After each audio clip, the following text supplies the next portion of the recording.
All right, we're back here at Mummert Y-Block, and this is one of our most recent tech tips. We haven't done a tech tip in a while, and we're here to talk about timing covers and front motor mounts over the production years of the Ford Y-Block.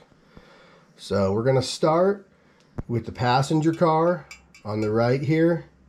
And the quick way to identify timing covers that came off passenger cars is they have short bolt bosses on the side here in these three spots. If it's a truck or a Thunderbird, then the bolt bosses come all the way to the top on the bottom four. So pretty simple, easy to identify. This discussion is talking about 55 and later with the big water pump housings. In 54 only, they had a smaller water pump, and you can see that there's no way it would seal or fit. So the discussion is going to basically involve 55 and later passenger cars, trucks, and Thunderbirds. Steady rest. Okay, so now we're moving on to the timing cover motor mount steady rest combination.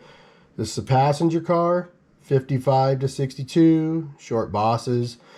And from 1954 to 1956, they had this front steady rest. And it's kind of identifiable with these long mounting ears on the front. This was eliminated after 1957.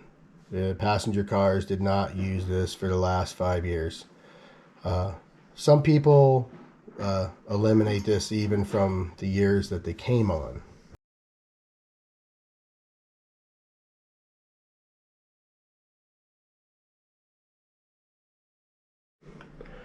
All right, now we're going to move on to Thunderbird. And Thunderbird and truck share the same timing cover, and they did share some motor mounts.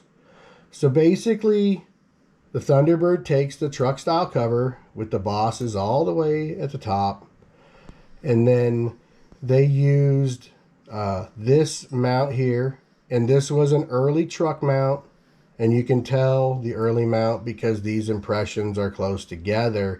We're going to get into more detail on trucks here in just a minute.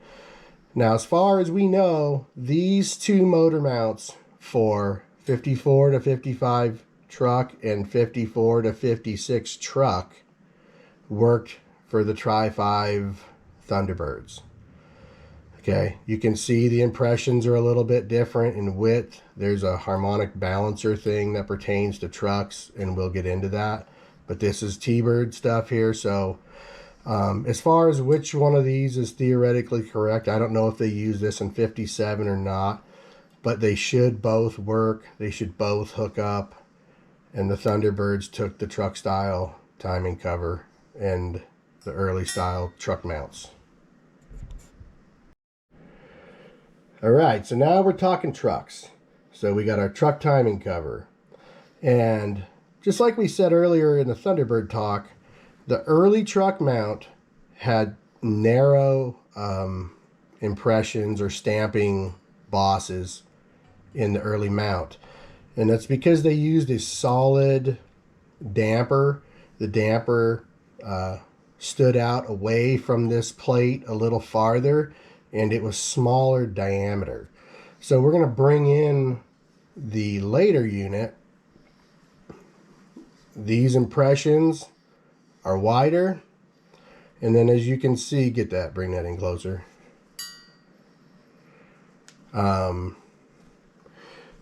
The later model truck damper was shorter, and it was bigger diameter. So as you can see, as it sits here, these impressions have to be wider to clear this damper. If you're trying to use, you cannot use this early model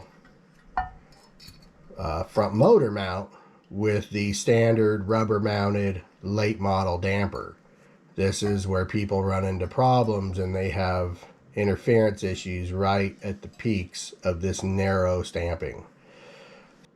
This is the later unit. This came out in 1956. And this will work earlier. It will work on these models. If you find one of these at a swap meet, this will work from 54 to 56. That's why we have it written this way. That's not actually the year, but it's just the compatibility. Is the wider stamping works on all the years. The narrow stamping does not work, like we showed you with the later model damper that most people are going to want to run. So you're going to want to find this later unit if you have a truck. So this is another note John just brought up here, and it's something that I'm sure will be important to you guys, is that for you guys wanting to add power steering to your old trucks, you really need to have the later model harmonic balancer and motor mount. The solid billet steel unit, just really, unless you're a master machinist and you want to engineer it all yourself, I wouldn't say it can't be done, but it's just not going to, it's definitely not going to be for the average home enthusiast. If you want power steering, you really need to upgrade later motor mount, later harmonic balancer. Okay, so we're going to go through a quick rundown of all the front truck motor mounts. We're going to start here with the earliest one, with the narrow impressions in the stamping. And then we're going to move over to the one that came out in 1956 that takes the modern harmonic balancer with the wider impressions in the stamping. And then in 1957 to 1960, we move on to this really big one. It's the biggest one of the lot, tallest, widest. And then the last one, they ended here, 61 to 64. And this was had a very round front to it, if you can see that or not. 3 bolts in the bottom and a very round front. And that wraps it up. All right, thanks for staying with us on this. I know it was a long video, but we hope you guys got some good info out of it. Hit like, subscribe. Always pressurize your rocker arms. Your Y-block will thank you for it. Tell your friends about our YouTube. And for John and Jeff, have a good one.